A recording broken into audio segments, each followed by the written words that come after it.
ओम श्री विष्णुवे नमः। भगवान श्री लक्ष्मी नारायण जी आप सभी की मनोकामनाओं को पूर्ण करें। जैसा कि आप सभी लोग जानते हैं कि पितृपक्ष बहुत ही जल्द आने वाले हैं। वर्ष 2022 में पितृपक्ष 11 सितंबर से शुरू होकर 25 सितंबर तक रहेंगे। आज के इस वीडियो में हम आपको वाराणसी के ज्योतिष आचार्य के अनुसार हर उस महत्वपूर्ण चीज़ की बिल्कुल सही जानकारी देंगे जिसे आप सबको जानना बेहद आवश्यक है।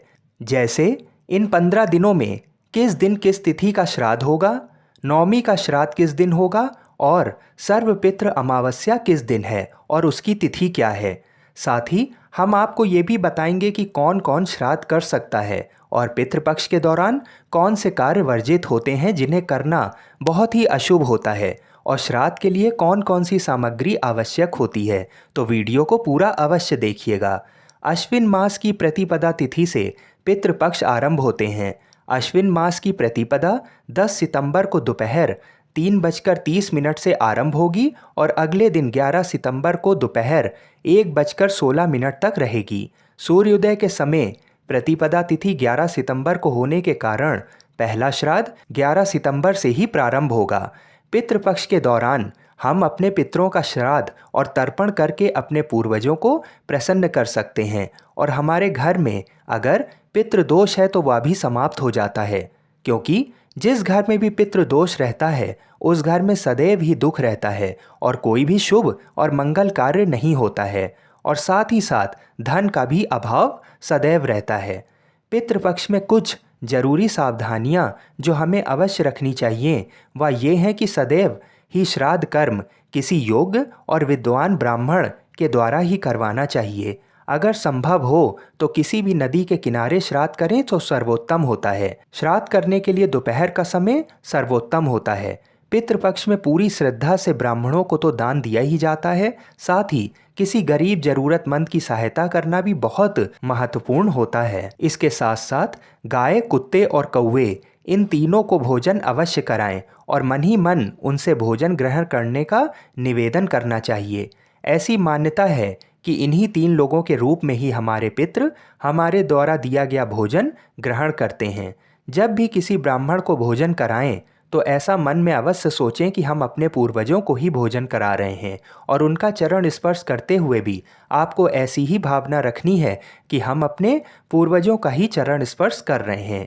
एक चीज़ का और विशेष ध्यान रखना चाहिए कि पितृपक्ष के दौरान घर में कोई भी मंगल कार्य या उत्सव नहीं मनाना चाहिए। ऐसा करने से अशुभ फल की प्राप्ति होती है। मार्कंडेय पुराण के अनुसार अगर किसी व्यक्ति का पुत्र ना हो तो उसकी बेटी का बेटा यानी कि नाती भी तर्पण कर सकता है। शास्त्र अनुसार तर्पण करने का पहला अधिकार बड़े पुत्र को होता है।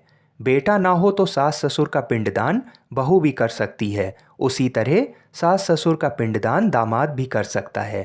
तर्पण करते वक्त कुश और काले तिल का उपयोग जरूर करें। पितृपक्ष के दौरान घर में किसी प्रकार का मांस मदिरा का सेवन नहीं होना चाहिए और लड़ाई झगड़ा और कलह भी भूल कर भी नहीं करना चाहिए। आइए अब जानते हैं श्राद्ध के लिए आवश्यक सामग्री क्या क्या होती है। कुश, चावल, जनेऊ, काला तिल, शहद, देसी घी, रोली, रुई बत्ती, दही, जौ का आटा, गंगा जल, सफ़ेद फूल, उड़द, गाय का दूध, पान का पत्ता और छोटी सुपारी, ये सब कुछ आवश्यक सामग्री अवश्य होनी चाहिए। जिस तिथि को हमारे किसी भी पूर्वज की मृत्यु होती है उसी तिथि को ही उसका श्राद्ध करना उत्तम रहता है और जिन लोगों की तिथि ज्ञात ना हो तो उनका श्राद्ध सर्वपितृ अमावस के दिन किया जाता है। आइए अब जानते हैं कि किस दिन किस तिथि का श्राद्ध करना उत्तम रहेगा। 11 तारीख को प्रतिपदा का श्राद्ध, 12 तारीख को द्वितीया का श्राद्ध, 13 तारीख को तृतीया का श्राद्ध, 14 तारीख को चतुर्थी का श्राद्ध, 15 तारीख को पंचमी का श्राद्ध, 16 तारीख को छठ का श्राद्ध, 17 तारीख को सप्तमी का श्राद्ध, 18 तारीख को अष्टमी का श्राद्ध होगा, 19 तारीख को नवमी का श्राद्ध, 20 तारीख को दशमी का श्राद्ध, 21 तारीख को एकादशी का श्राद्ध, 22 तारीख को द्वादशी का श्राद्ध, 23 तारीख को त्रयोदशी का श्राद्ध होगा, 24 तारीख को चतुर्दशी का श्राद्ध होगा और 25 तारीख को सर्वपितृ अमावस्या का श्राद्ध होगा।